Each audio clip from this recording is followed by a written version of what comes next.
কলকাতা শহর জুড়ে অসংখ্য টেম্পোরারি স্ট্রাকচার, বাসের স্ট্রাকচারের প্যান্ডেল গড়ে উঠেছে।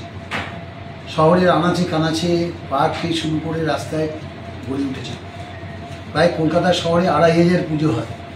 ২৫০০ পুজোর মধ্যে প্রায় 90% পুজোই কলকাতার রাস্তাকে ঘিরে হয়।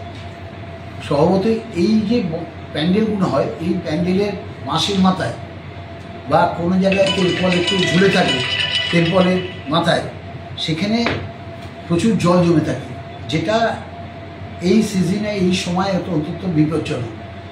প্রতি বছরই আমরা গত কয়েক বছর ধরে অ্যাডভাইসারি জারি করছি যে বাঁশের মাথার যে মাথাটা থাকে, সেটা আকাশের দিকে মুখ করে থাকে, ওর উপরে একটা গাঁট থাকে, গাঁটের মধ্যিখানে একটা ছোট হোল থাকে, যেখানে বৃষ্টির জল জমা পড়লে ওখানে ডেঙ্গুর মশারা ডিম পাড়তে খুব ভালোবাসে।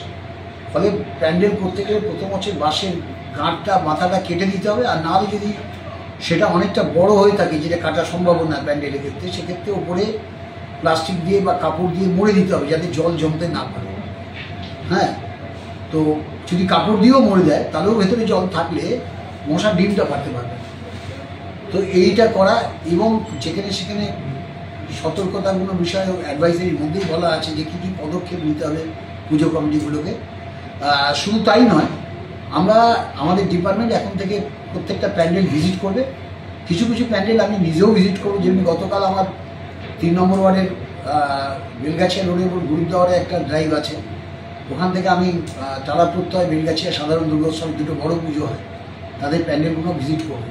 সেখানে লক্ষ্য করে দেখবো যে তারা পুজো কমিটিগুলো কী কী ব্যবস্থা নিচ্ছে, এবং পুরো কমিটিগুলো যদি সঠিক ব্যবস্থা না নেয়, তাদের সেই সতর্কবার্তার নোটিশও আমরা দেবো। গুরুত্বপূর্ণ কথা হচ্ছে